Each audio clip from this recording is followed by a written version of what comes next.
தேவன் தன்னை ஜனங்களுக்கு வெளிப்படுத்தின விதம் தான் அதிசயம். உங்களுக்கு இன்னொரு வசனத்தை நான் வாசித்து காண்பிக்கிறேன். இது பாத்தீங்கன்னா சிம்சோனுடைய தாய் தகப்பனுடைய வாழ்க்கையில நடந்த காரியம். நியாயாதிபதியின் புஸ்தகம் 13ஆம் அதிகாரம் 18 இருந்து 22 வரைக்கும் வாசிக்கலாம்.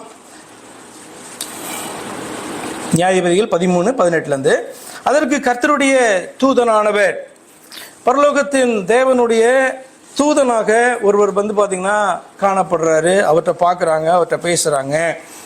அவரிடத்துல பாத்தீங்கன்னா உங்களுடைய பேர் என்ன அப்படின்ட்டு என்ன பண்றாங்க கேட்குறாங்க. ஏன்னா பேர் நெத்தியிலே எழுதி ஒட்டி இருக்காது இல்ல.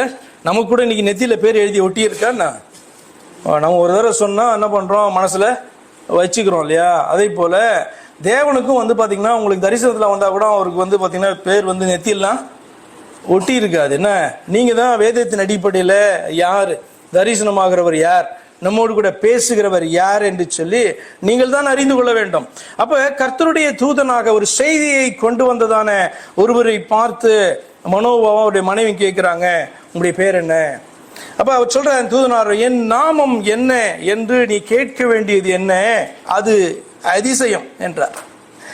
மனோபா போய் வெள்ளாட்டுக்குட்டியையும் போஜன பலியையும் கொண்டு வந்து அதை கன்மலையின் மேல் கர்த்தருக்கு செலுத்தினான்.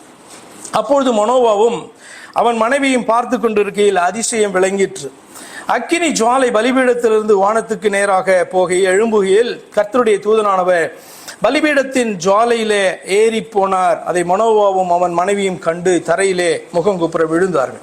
பின்பு கர்த்தருடைய தூதனானவர் மனோபாவுக்கும் அவன் மனைவிக்கும் காணப்படவில்லை. அப்பொழுது அவர் கர்த்தருடைய தூதன் என்று மனோவா அறிந்து தன் மனைவியை பார்த்து, நாம் தேவனை கண்டோம், சாகவே சாவோம் என்றான்.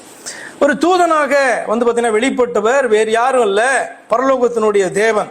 அதை பாத்தீங்கன்னா அறிந்து கொண்ட போது நம்ம தேவனை நம்ம கண்டோம், ஆனபடினாலே எப்படி பிழைப்போம் என்று சொல்லி அவர்கள் பயந்து நடுங்குகிறார்கள்.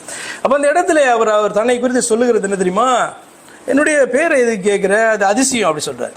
அப்ப தேவன் தன்னை மனிதனுக்கு வெளிப்படுத்தி காண்பிக்கிறதான காரியம் பாத்தீங்கன்னா அதிசயம். நம்ம அதிசயம்னா வேற எங்கெங்கயோ தேடுறோம், என்னென்னவோ அதிசயம் என்று சொல்லி பார்த்து கொண்டிருக்கிறோம். என் தேவன் யார், என்னை உண்டாக்கின தெய்வம் யார் என்று சொல்லி எனக்கு ஒரு வெளிப்பாடு கிடைக்கிறது அல்லவா, அவர் அதை குறித்து தெளிவாய் பேசுகிறார் அல்லவா, அது எனக்கு புரிஞ்சதுன்னா அதுவே பயங்கர அதிசயம். Greatest miracle in my life அப்படின்னா என்ன அப்படின்னு சொன்னா, அவர் தன்னை வெளிப்படுத்தின போது அதுதான் அதிசயம். அது எனக்கு புரிஞ்சதல்ல, அது ரொம்ப பெரிய அதிசயம். அவர் வெளிப்படுத்தின ஒரு அதிசயம் என்றால் அது இந்த மரமண்டைக்கு புரிஞ்சது பாருங்க, அது மிகப்பெரிய அதிசயமாய் காண